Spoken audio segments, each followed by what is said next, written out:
I want to talk about dads. The fathers, the menums, the dadums. Specifically, I want to talk about some TV dads that we might use as role models for us fathers that might not have a ton of role models.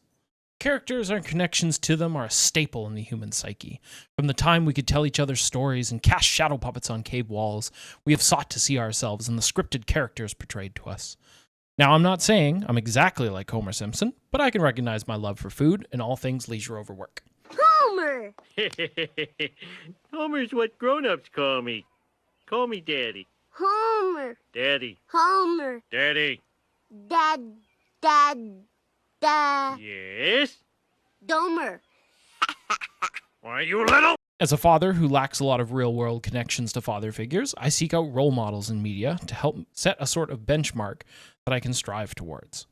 A shining father on the hilltop, as it were. Now, I'm not saying we should worship every father figure in the media. I'm sure we can all think of a few that turned out to be disgusting examples of humanity's dark side.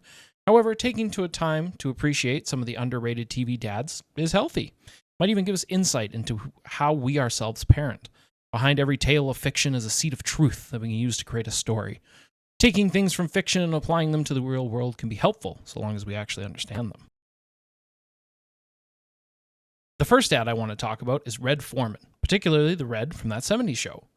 Red is portrayed as a rough, cold dad, always seeking to cut his kids down while threatening to shove a foot up everyone's ass at the slightest hint of misbehaving. Plenty of warm memories. You morons just hung vacancy signs on your asses, and my foot's looking for a room. You know, I ought to vandalize your ass with my foot. Sleep tight, and don't let the bedbugs put their foot in your ass. How'd you like to own a little bit of my foot in your ass? How about I drive my foot into this thing called your ass? On the surface, it'd be easy to dismiss Red as a horrible father, hell-bent on ensuring his son is as miserable as him. But I think if we dive a little deeper into Red's character, we will find the opposite to be true. Red is a tough man's man, having had the horrors of war thrust upon him at a young age. Fighting in both World War II and Korea, something we don't really discuss about young men and women going to war, is the soul-crushing social rejection felt by the soldiers before and after the war. We ask them to place large chunks of their life on hold, sometimes indefinitely, to fulfill whatever we see as necessary conflicts. Something that often spawns out of this for people returning home is an inability to be what they once were. Something Red knows well, since in later episodes of the first season, Eric correctly guesses why Red is being so tough on him. Red doesn't want his son to lose the hope in the world in a world ready to put you into a blender and beat you into an apathetic paste, devoid of dreams and aspirations. Red seemingly wants his children to grow up strong, knowing that at any moment life could thrust upon them hardships that they might not be they might be unable to carry due to improperly preparing. Okay. I think you're angry because life didn't turn out exactly the way you wanted it to. And maybe you think if you yell at me, I won't let life push me around too. You came up with that answer awful fast.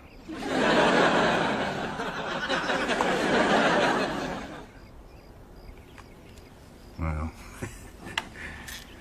hell, Eric, maybe you'll be okay.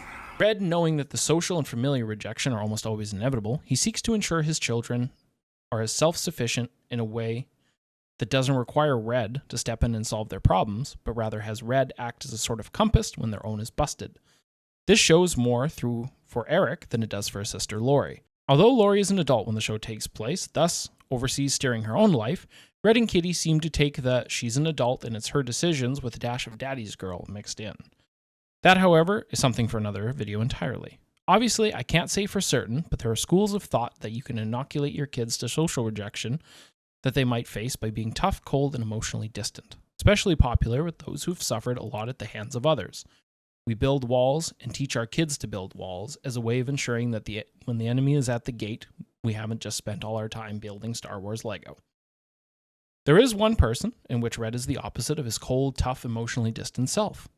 Kitty, his loving wife and lifelong partner. What a man does in the privacy of his home is far more telling than what he does in front of others. Red is affectionate, loving, and supportive of Kitty, even when he doesn't necessarily want to be. Even after years of hardship and great distances, their love stays strong and true to each other. I got you. A puppy. He needs someone to take care of him. The tough guy persona we see from Red is the mask that Red has built over the years of hardship and pain, trying to make it so that if he doesn't have to feel and show the emotions, then he never has to deal with them when things go bad. Red is a tough but loving dad, seeking to make sure his children are resilient in a world of rejection, hoping that they can live out their dreams without being asked to slice off pieces of themselves that they may never get back. He is gentle and kind despite his words. All around a good dad, trying to accept his kids for who they are while providing for them in a way that ensures they can provide for themselves. Thus, we should seek to emulate Red's desire to have resilient children who dare to live full lives.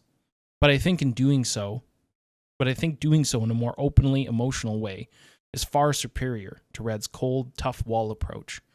However, we don't always get to choose what builds our walls, but we do have a choice of who we allow in. Any man can be a father, but it takes a special kind of man to be a dad. It takes an even greater person to be the dad to someone for whom they did not help create. Uncle Phil Banks from Fresh Prince of Bel-Air is that greater man. I'm just going to call him Phil for the ease of this video. Phil is a man of focus, determination, and confidence. A man who knew what he wanted in life and spent his time and energy making it a reality that no one could strip from him. That's the biggest load of bull I've heard since I left the farm. Nobody does anything without help, Will. People open doors for me, and I've worked hard to open doors for you. It doesn't make you any less of a man to walk through them.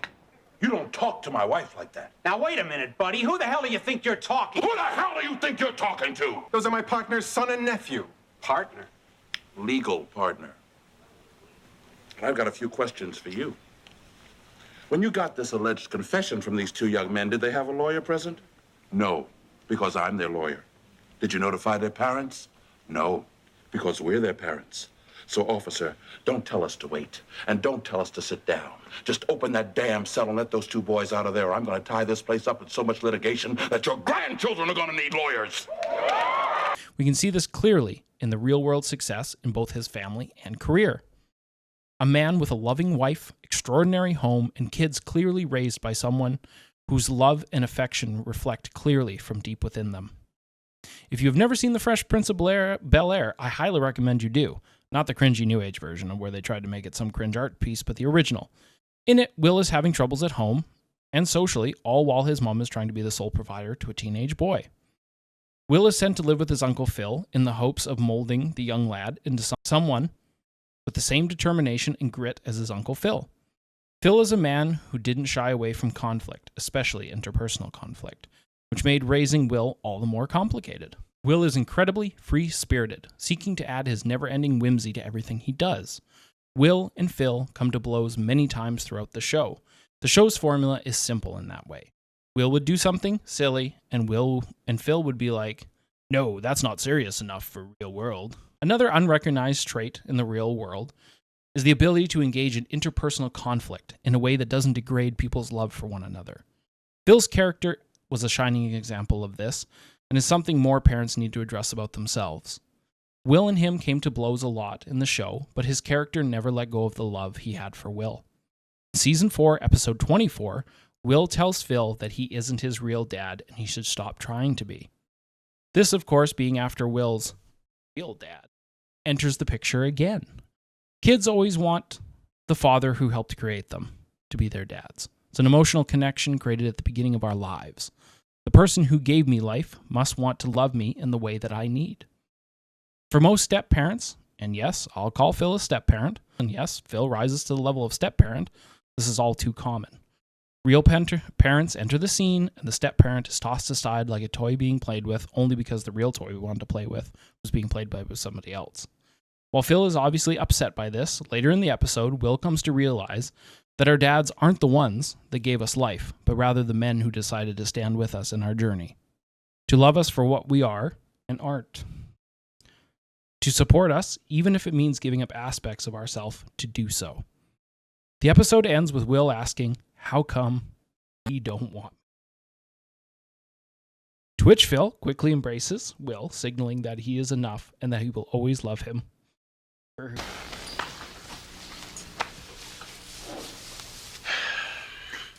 You know, Will was doing just fine until you showed up. But now that you're back, you have responsibilities to him. Look, we're still gonna take the trip. Oh, bull! Bull! Will is not a coat that you hang in the closet, then pick it up when you're ready to wear it. His life goes on. He's not supposed to be here for you. You're supposed to be here for him. You get off my back! You think I want this? It just happened! Now, when Will was a baby, I was scared. Cut the crap, all right? Cut it. Because I've been there. But I didn't run out on my family. I was there every day for them because that's what a man does. Fine, Philip. That's cool. That's cool. Just for a couple of weeks. I understand. Maybe a little longer. Yeah, whatever. Look, I'll call you next week and we'll iron out the details. Okay? Yeah. It was great seeing you, son. You too, Lou. I'm sorry, Will. You know what? Actually, this works out better for me. You know, the slimmies of summer come to class wearing next to nothing. You know what I'm Will, saying? it's all right to be angry. Hey, why should I be mad? I'm saying at least he said goodbye this time. I just wish I hadn't wasted my money buying this stupid present. I'm sorry. If there was something that I Hey, could you know do- what? You ain't got to do nothing, Uncle Phil. Hey, ain't like I'm still 5 years old, you know? Ain't like I'm gonna be sitting up every night asking my mom, when's Daddy coming home, you know? Who needs him? Hey, he wasn't there to teach me how to shoot my first basket, but I learned, didn't I? Hey, I got pretty damn good at it too, didn't I, Yeah, Uncle Phil? you did. Got through my first day without him, right? I learned how to drive, I learned how to shave, I learned how to fight without him. I had 14 great birthdays without him. He never even sent me a damn card. To hell with him!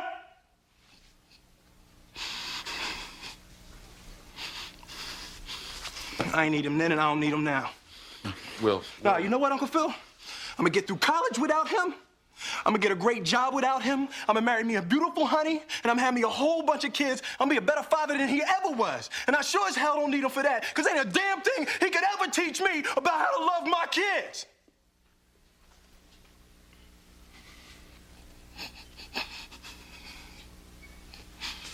How come he don't want me, man? And while he feels others might not want him, he always has a place in Phil's heart. Oh, gonna make me cry. Uncle Phil is a dad who sets a standard for his kids in hopes of them working hard. He's an affectionate dad whose life has been filled with love. He knows the power of hard work and the grit in the face of suffering. He is a man whose conviction is rooted deep in his sense of self. I think we should all seek to ensure our kids know how to put in the work when they need to, what it means to set goals and be confident in oneself. However, they need to be able to do so while remaining flexible in how they perceive the world, something that Phil struggles to do multiple times. All this to say, we don't require perfect role models. What we require is people willing to be human for people willing to learn. Parents have a hard job, made harder each day with the ever-expanding technological landscape that leaves us more isolated with each innovation. A role model doesn't need to be real, nor does it need to be perfect, since we can never actually become the role model. Instead, we should seek out role models that seek to challenge our perspective on life in ways that make us grow past the understanding we have now. We should ask ourselves, is what I'm learning going to make me better than I was before? Am I growing in a way that makes me proud of myself? What effect am I having on those around me? If I could speak to the role model I'm trying to emulate, would they be proud of me? No man is an island. Therefore, we cannot exist without role models. We must seek out others and look to take favorable traits that better ourselves and others. If you are a father struggling to know what kind of role model you are creating for your kids, seek out other fathers in movies, books, and real life. See how they treat their kids. Look for shared traits between you. Just know your kids don't need you to be a perfect father. They need a father willing to grow with them.